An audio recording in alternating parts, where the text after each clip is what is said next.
E fato da São Paulina, começando mais um vídeo aqui no canal, desde agora trazendo todas as notícias de hoje do nosso querido São Paulo, o tricolor que teve aí de última hora o aviso da contratação do goleiro Carlos Coronel, meu amigo, goleiro lá da MLS, ele é brasileiro, naturalizado paraguaio. São Paulo fechando aí a contratação do goleiro, quero que você comente aí, gostou, achou que São Paulo precisava mesmo de um goleiro? Deixa aí nos comentários. Antes de mais nada, já sabe, deixa aí embaixo, deixa seu like, se inscreva no canal, ative o sininho de notificações. Tem vídeo do canal aqui todos os dias para vocês curtirem. Bora assistir o vídeo junto aí no final, tu sabe, eu volto. A gente vai falar muito dessa contratação e, claro, de toda a treta política do tricolor. Crédito, direitos ou trás, deixa a descrição sem mais enrolação. Simbora pro vídeo. Vamos falar sobre esse ano do São Paulo? Tem até uma enquete que a gente vai fazer no programa que a gente abordou, aliás, no programa ontem, falando quem teve o pior ano, né? Se foi o São Paulo, se... O Corinthians não podiam ter colocado o Corinthians nisso, né? O ano do Corinthians foi ótimo. Foi maravilhoso. São Paulo, Corinthians, Santos ou Palmeiras? O Corinthians e o Palmeiras não podem estar nessa enquete, né? Não. Palmeiras pode. O Palmeiras foi Palmeiras, vice. sim. Não, Claro que pode, lá vem imagina. ela com o negócio do vice. É. Ela gosta, não é possível. Bom, o ano do São Paulo foi um ano que nota, Alex Miller. 2, 1. Não foi rebaixado, não pode ser O 2. rebaixado seria 0, né? Então, Então 2. 2 não passou de ano. Não passou, lógico que não passou de ano. passou. Vai passar de Vai ano. passar o quê? Ué, vai pra 2026 e não caiu. Nossa, pô. Então Mas não tem essa é a sua nota de Libertadores. corte para um Essa é a time meta grande. para um time como São Paulo, Tá na Futebol Copa Clube? do Brasil? Todos estão. Todos estão agora. Todos da Série A estão. Então, vai estar no Brasileirão, vai daí? estar no Todos Paulista. Isso é... Basta para você falar que o ano não foi ruim, é Não isso? caiu, né, pelo menos. Dívida aumentando. Não, Michele, foi um ano tão Não, sofrível e fora, quanto e fora o agora os Santos. escândalos, O um atrás problema do são outro. esses Não é escândalos. problema, é só a cereja do bolo azedo do São Paulo em 2025. Aquele bolo estragado que fica fora da geladeira e você serve mesmo assim no outro dia. Esse é o São Paulo em 2025. Ano péssimo, trocou de treinador, não resolveu absolutamente nada. O departamento médico moído. O time campeão mundial de jogadores machucados e que não voltam nunca para o campo e quando voltam meia boca. Um ano assim desastroso em todos os aspectos. E só não foi completamente desastroso, só não foi nota 0 porque realmente não caiu, porque só faltava isso para fazer com que o ano do São Paulo fosse o pior da história.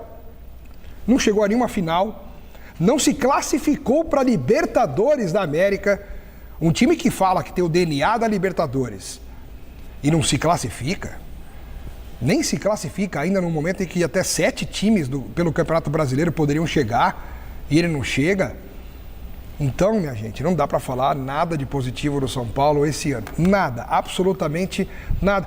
Mas não teve a mais, não chegou nem na final do Campeonato Paulista, Copa do Brasil morreu no meio do caminho, Campeonato Brasileiro ficou dependendo de uma final de Copa do Brasil que não aconteceu, foi castigado por isso também.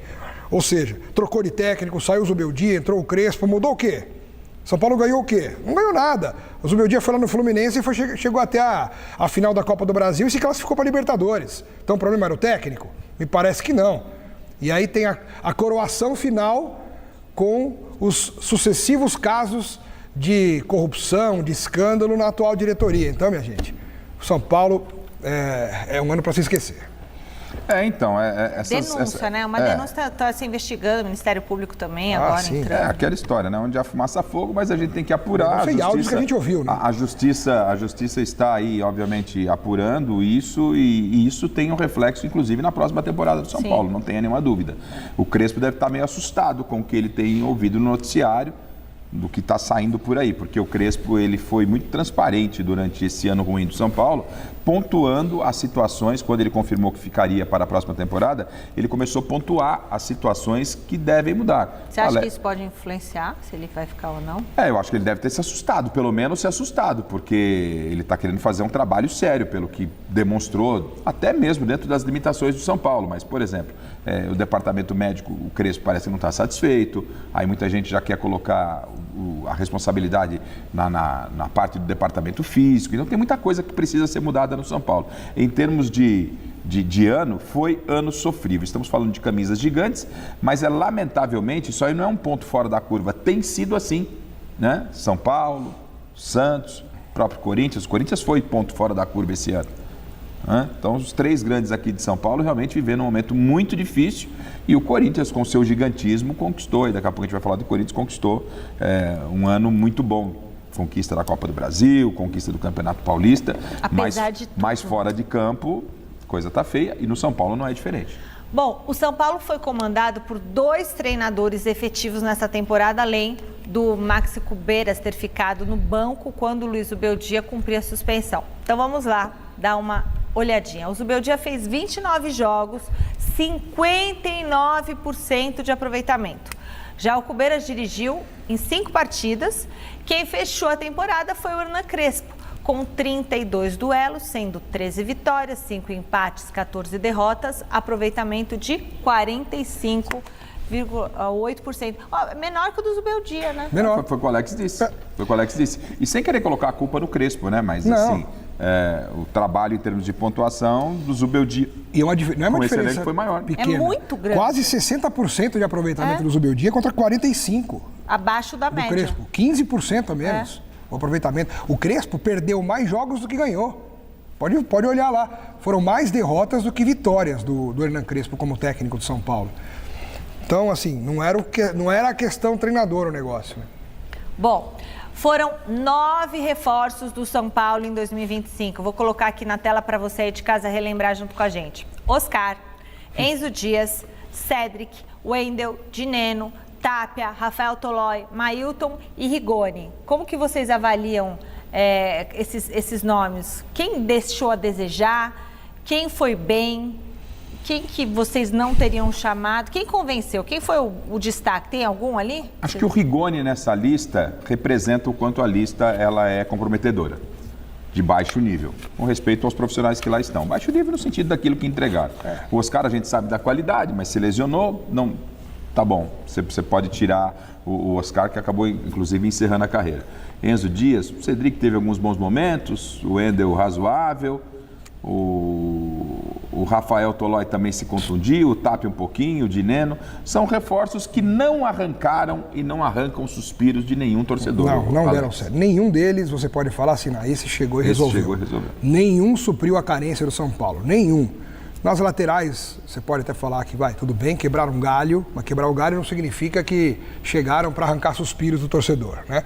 O Cédric acabou assumindo a titularidade na direita, o Wendel e o Enzo ficaram se revezando aí durante o ano, muitas contusões também dos dois lados, né? Entre os dois. No mais, gente, cara, tudo, assim, nada deu certo. Nada. Nessas contratações. Nada. É o que o Garrafa falou, o Rigoni é uma piada de mau gosto, né? E o Palmeiras? Depois de 6 de dezembro de 23, vou ficar do seu lado aqui.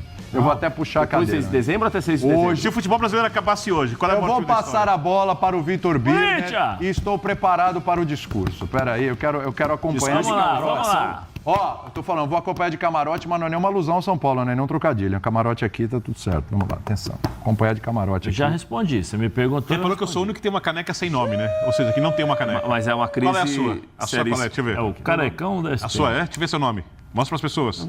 Tá confortável? Uma caneca. Confortável. E você tá homenageando quem? Eu, Rodrigo Bueno. Seu melhor amigo da televisão. Vai lá, Rodrigo Bueno. Agora vai, Vitor Birner. Grande Bubu! O assunto é o tricolor paulista. Ontem eu perguntei nesse programa, senti muito a sua falta ontem quando fiz a seguinte pergunta. Não fui escalado. Se não há mais clima para Casares no comando do tricolor paulista. E se você inventou aquele casaca do Casares? É verdade, isso não já é São falaram. Paulo. Não, mas falando que você inventou uma versão pro Mas Casares. em vez de casaca, grita Casares. Casar é do esporte, casaca é do Vasco. Isso. O que eu falo da gestão do São Paulo desde quando foi eleito? Que não tem condição, que o Casares é o pior presidente da história do São Paulo. Isso eu não falei que é o pior, eu acho o pior hoje, mas na época eu falei que não acreditava e que talvez sentisse saudade do Leco. E se você for pensar bem o que foi a péssima gestão do Leco, péssima, mas tranquila, né? Não tem essas coisas que a gente está vendo aqui. Pelo menos elas não apareceram. Tem duas situações. Conta aí. Você tem 4 minutos para explanar sossegado. Ninguém vai te interromper. Eu acho que eu tenho capacidade de ser mais... Não, 4 minutos seu. Para eu ir pro break, 4 minutos livrinho para você. Com o Pratos, por sinal, foi uma honra para mim. Obrigado, para mim também. Você tem a possibilidade do Casares sair com impeachment. Tem crescido essa chance, mas obviamente é só um palpite, não é uma informação. De quem conhece o São Paulo, não acredito. Porque eu acho que se houver essa realidade política no clube, ele renuncia antes, que é a segunda hipótese. Como o Aidar fez. Como o Aidar fez. Não acho que o processo de impeachment seja bom para o clube, porque ele deixa muitas coisas, muitas rusgas, e é óbvio que o São Paulo tem um modelo de gestão extremamente ultrapassado, e a recuperação do São Paulo ela é complexa, mas o caminho é muito fácil. Isso que eu acho muito louco. O caminho é muito fácil, e eu vou falar sobre ele daqui uns segundinhos, já falei várias vezes aqui na televisão, e vou mais uma vez bater nessa tecla, e é óbvio que o São Paulo não vai tomar esse caminho, mas se tomar e não funcionar depois, você vai aqui me criticar, me chame de incompetente, sem nenhum problema. O São Paulo, nesse momento, está usando isso por uma briga política. Porque o Casares não pode continuar na presença do São Paulo, isso é muito óbvio. Tá? Mas, nesse momento, a oposição, que não conseguiu sequer lançar um candidato na última eleição ao presidente de São Paulo, não conseguiu ter força para lançar um candidato com o São Paulo ultra endividado, a eleição foi depois da Copa do Brasil. Os conselheiros, boa parte que hoje vai ser favorável ao impeachment, aprovou a mudança de estatuto para a reeleição do Casares, que durante a campanha dele para presidente, quando foi eleito a primeira vez, falou que era contra a reeleição. Lembrando que o São Paulo antigamente tinha um mandato de 2 anos e uma reeleição. Aí disseram que era muito pouco tempo, porque os primeiros 2 anos o cara ficava implementando o seu jeito de trabalhar, e no ano seguinte tinha que trabalhar a reeleição, e era a mesma coisa. Então, resumindo, fizeram 3 anos para não ter reeleição. E uma das pessoas que contribuiu para fazer esse estatuto, e ele gostaria de ter feito muito mais do que fez, mas fez o que era possível dentro do clube, porque o estatuto precisa ser aprovado pelos conselheiros e pelos sócios, é o autor da lei da SAF, que é São Paulino fanático, Dr. Rodrigo Monteiro de Castro, que conhece empresários, que conhece a SAF como ninguém, que conhece todos os modos de você fazer a recuperação financeira, quem pode fazer do São Paulo, que já ofereceu pro Casares de fazer tudo de graça, sem que o escritório cobre 1 centavo, para ele poder ver o São Paulo de novo vencedor. Mas o São Paulo deixa esse personagem que pode ser essencial na recuperação do São Paulo, que é o autor da lei da SAF. A revolução que você vê no futebol brasileiro, que recupera o Cruzeiro, que permite a clubes que estavam enterrados financeiramente e que nunca mais iam se recuperar, Botafogo é um deles, para dar um exemplo, que esses clubes voltem a ter chance de serem competitivos. Tá? Mas o São Paulo não quer isso. O São Paulo quer manter com o seu modelo antiquado, e aí vamos supor que a oposição ganhe a próxima eleição do São Paulo, o Casares saia, o São Paulo tenha opositores competentes, honestos, capazes, não estou falando que são ou que não são, mas que tenham a melhor versão possível. Esses caras, para poderem administrar o clube, vão ter que fazer também acordos com os mesmos grupos políticos que os Casares teve que fazer, atender aos mesmos interesses dessas pessoas, etc. e tal. Ou seja, se o São Paulo não quer que o São Paulo ande, o São Paulo precisa tirar totalmente o poder dos seus conselheiros, e o único jeito de fazer isso é uma SAF, e o caminho está dado aqui. Várias temporadas. Via de regra, o que acontece quando você não tem um futebol bem estruturado fora de campo é o que acontece no São Paulo. Dentro de campo não funcionou, né? Time que não conseguiu sequer chegar à Libertadores. Existia aí a possibilidade remota, né, inclusive, de chegar às fases prévias, caso o Cruzeiro e Fluminense fizessem a final, ou um dos dois, né, fosse campeão da Copa do Brasil, que não aconteceu. O São Paulo vive esse problema político já há um bom tempo, e como você falou, isso acaba reverberando de uma maneira mais intensa depois do fim da temporada. O pedido de impeachment, né, do Júlio Casares é menos sobre um ato jurídico e muito mais sobre um sintoma político do São Paulo, porque eu acho que é uma questão que é um clube que vive uma crise que não nasceu agora, mas que agora resolveu sair do subterrâneo, né? Aparecer um pouco mais, principalmente para a torcida. E quando a oposição, enfim, começa a se juntar, né, reunir assinaturas, força o estatuto, né, a entrar em cena, o recado é claro, né, Glaucia? A governabilidade do Júlio Casares acabou. Acho que não há mais essa paz dentro do clube. O problema é que quando o futebol oscila, aí vem dívidas altas, os problemas de lesões do São Paulo que não se resolveram, a questão do campo também, tudo isso, esse capital político que é importante, que é o campo, né, que é o que é mostrado para todo mundo, ele se evapora, é o que está acontecendo com o São Paulo. O São Paulo hoje não discute só resultados, esse é o grande problema, porque se fosse, né, talvez a resolução fosse menos complicada. Hoje discute modelo de poder, transparência, né, porque tantos escândalos, confiança da diretoria. E um clube do tamanho do São Paulo, quando entra nessa história, é bem complicado, porque clubes gigantes, para sair de situações complicadas, demoram muito. Né, e a gente viu exemplos aqui no Brasil. E isso, historicamente, também nunca terminou bem no Morumbi. Vamos ver como isso vai ser gerido a partir de agora. Porque o São Paulo precisa encontrar rapidamente o seu caminho para disputar a próxima temporada e as temporadas que virão. No vizinho Palmeiras. Meus amigos, pegou muita gente de surpresa aí o anúncio, o vazamento, né, da contratação do goleiro. Muito... Até me surpreende as coisas não vazarem no São Paulo, né? Assim, vazou agora, mas já tá fechado, então acabou que não atrapalhou a negociação. E o que mais me surpreende é que o São Paulo... Cara, isso aqui que eu vou falar é algo absurdo. Vocês sabem, eu sou São Paulino, tô sem camisa aqui porque a minha acho que tá pra lavar, minhas camisas estão pra lavar, chovendo muito aqui. Me surpreende a informação que o São Paulo atravessou o negócio de outros clubes e fechou a contratação. Mas aí a gente vai para o lado sentimental da coisa, né? Segundo informações, dizem que a família do jogador é São Paulina. Isso quer dizer que o jogador também é. Então o cara acaba sendo sonho, né? É um goleiro jovem, entre aspas, né? 28 anos. O São Paulo tá começando a reduzir um pouco a faixa etária do time. Eu acho que o São Paulo deve começar a fazer isso, apesar do Danielzinho não ser assim tão jovem, né? 31 anos, se eu não me engano, 30 anos, 31.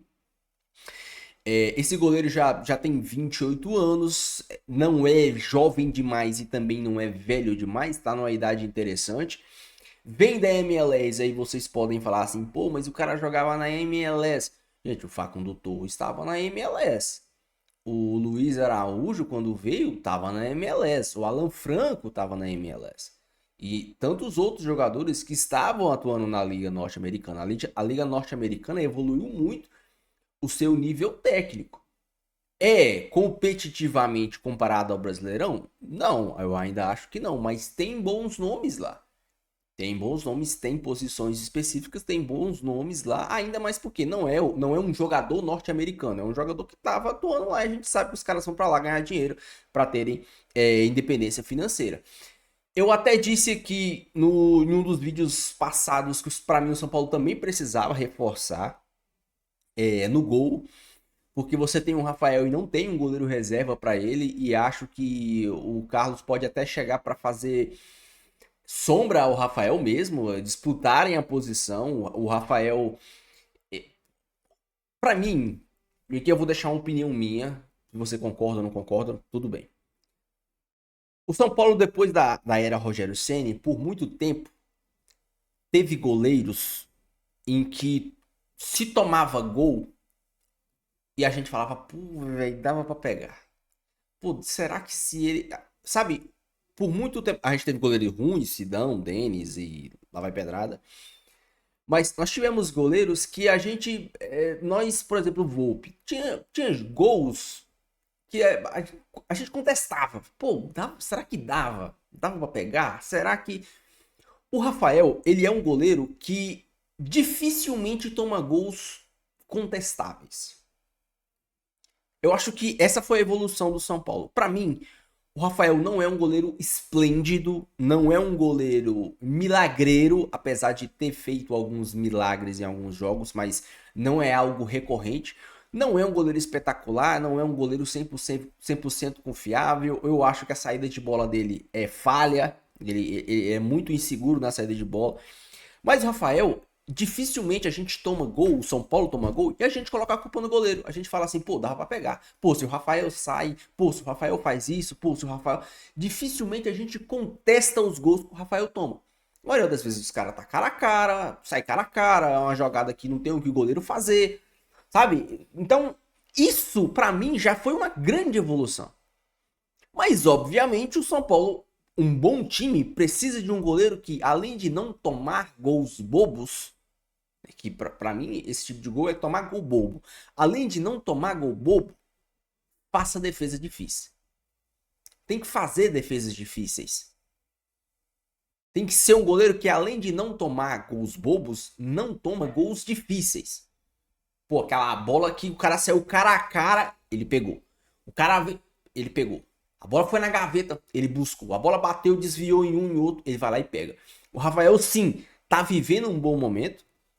Isso é incontestável. O Rafael tá vivendo um bom momento. O São Paulo, no momento de oscilação do São Paulo, em muitos jogos, o Rafael não só salvou o São Paulo, como salvou o São Paulo de tomar goleadas em algumas derrotas. Mas não significa que ele é um goleiro incontestável. O Rafael, para mim, não é um goleiro incontestável. E aqui também não tô falando que o cara que vai chegar vai ser um goleiro incontestável.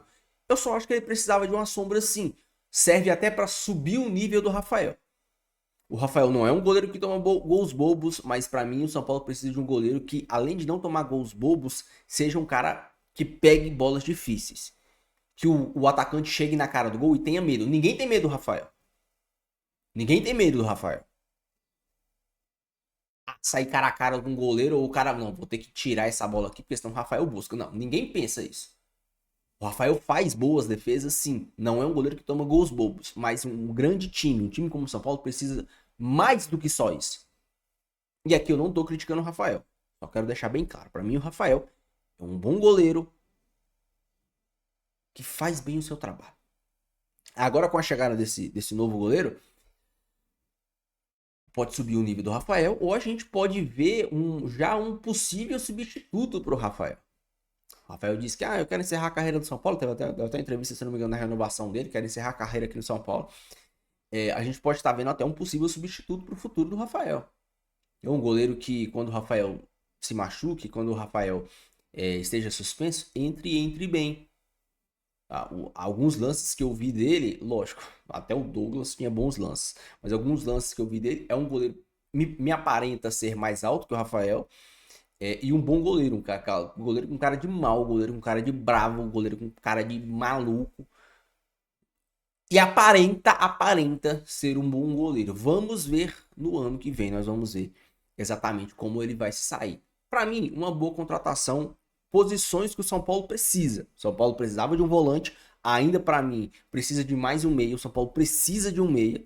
Sem meia, cara, o time não vira. Precisava de um goleiro reserva, chegou o goleiro reserva. Precisava de um volante, chegou o volante. Se o Ferrarese sair, provavelmente deve chegar o Gaston Ávila. O Gaston Ávila deve ser anunciado nos próximos dias.